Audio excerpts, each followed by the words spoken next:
Hello, how's everybody doing? Welcome to RossonARI TV. We're going to do a quick review of the AC Milan Bari game. First official game of the season. The real first indicators of what might come to be. So let's talk about that just a little bit. First of all, Milan wins 2-0 against Bari. Bari is a team that is currently in Serie B, I believe. And let's get straight into it. Allegri played with a 3-5-2. The three defenders, Pavlovic, Gabbia, Tomori, with Magnan in the keeper position. Estupinian on left wing back, Salamaker's right wing back. In the center, he started with Ricci in the middle, surrounded by RLC on his right and Fofana on his left. And up top, we had Leao, Pulisic. So pure 3-5-2. Something that a lot of the people that know how Allegri usually plays wouldn't be surprised by this formation.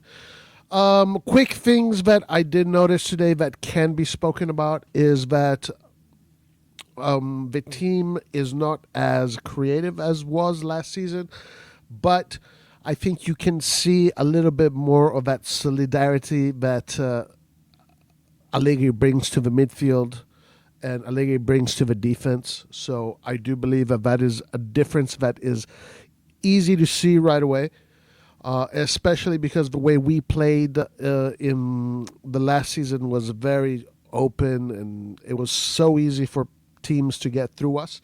Now, we didn't really see Bari do that. That's the reason why I'm saying this. We didn't really see Bari go through us so easily like teams were doing last season.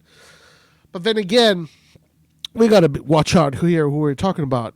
Bari is not a team that is equipped or prepared to play against teams like AC Milan. Actually, our oppositions are going to be very difficult. Atalanta, Roma, Lazio, Fiorentina, Juventus, Inter, Napoli, Bologna, Sassuolo, all of these teams, Como. These teams are going to bring a lot of fire. They're going to bring a lot of quality, and that's really where we are going to see whether or not this Milan is strong or not. Tonight was really not the night to make that, to equate whether how strong they are. But let's say a few things also that are very noticeable. Total downgrade on the left wing back position. Estupinian is nowhere near the quality of Theo Hernandez. He's a normal role player, and that's all he I guess he needs to be with for Allegri. But we're talking about completely different levels when it comes to Theo Hernandez and Estupinian. That is 100% a downgrade. Then I do think that the defense has downgraded also with the sale of Chow. If De Winter is ready or not his first season, I don't think so. I usually think it takes a little bit for players to adapt. Chow has been at Milan for 3 years already, so there's a big difference in adaptation right there. Also, De Winter is not at the same level of Chow, at least not yet. So that's another downgrade, and I wonder what Allegri is going to do when it comes to the defense. Then as far as the midfield goes, Ricci, RLC, Fofana. Against this Bari, I would have wanted to see a little bit more creativity, but these are not players that are going to give you a lot of creativity. Ricci is not a creative player. Ricci is a very organized player, but he's not the kind of player that is looking to break down defenses. Fofana coming forward and RLC coming forward and helping the offensive moves. That was okay-ish. I give you that. But I expected to see much better against Bari. Maybe this is just the first games of the season and they still need to get into match fitness, but that is concerning. Against Bari, I'm expecting to see a much better performance than what we saw tonight. As far as Leao got injured. He did score on a header cross from Tomori. That's crazy. But Leao got injured. Let's see what that injury is all about. Probably not that serious, taking precautions. And then there's the big question, Pulisic. Why is that a big question? Because Milan right now is in the market for a center forward. Right now, reports are coming out that Tare has been instructed to look at Højlund, look at Vlahovic. and Embolo and see which center forward he can bring in. Now, I know Allegri would rather play with a natural center forward and then a second striker. I don't know if Pulisic and Leao are going to share that position, and they're going to start going back and forth between the bench. But if they do bring in a striker, a center forward, and Allegri decides to play with a center forward in that 3-5-2, either Leao or Pulisic is going to be sitting on the bench quite a lot, and I think it's going to be Pulisic. So that is a big question to be to ask right now. What does Pulisic's future look like at AC Milan? Positive note, Salamakers. I love seeing Salamakers there. Salamakers is part of that old spirit that we had when we won the Scudetto. I thought Salamakers in that position gave me good reassurance. I like seeing him there. I think it's a great position for him. Wing back is natural. I think that if we had our boys, if we had Theo, we had Tonali, we had these guys, this team would be much, much, much nicer. But I would say let's see what happens until the end of the market. Let's see what they do.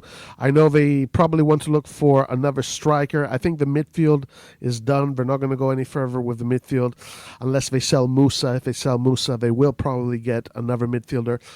But as far as that, it looks like they just need to get a striker and maybe a defender.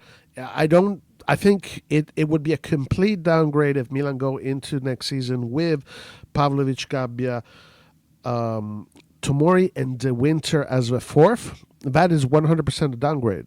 That is 100% a downgrade. So I'm expecting them to get another central defender. And didn't see much from Jashari. Modric, obviously. A class above the rest, but everybody knew this. Overall, easy win, but not the kind of win that makes you think that Milan is going to completely dominate. Actually, maybe more questions than answers if you really look at the whole scope. But again, we'll see what the end of the market brings. Then the last thing I want to mention, no Curva Sud.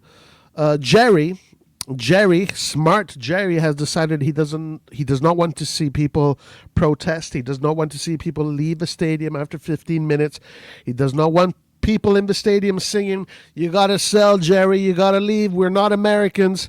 So they have decided to ban the Curva and give those seats to casual fans, families. And that's why, guys, you did not see today that Curva Sud, all in black, with the flags and them standing up and singing and hanging on to the rails. No, you saw a lot of families right there in those seats, which definitely changes the atmosphere of the San Siro. Is this going to be positive? Is this going to be negative? I don't know. But I tell you this, Curva Sud, where were you when Maldini needed you? You were nowhere to be seen. Anyway, guys, let me know what you think about this game against Bari. If there are any positive notes that you saw that you think need to be spoken about, or any negative things. But let's see. Next game is, I believe, the first game of the Serie A for Milan. And we'll see where we're at. Peace out. Later.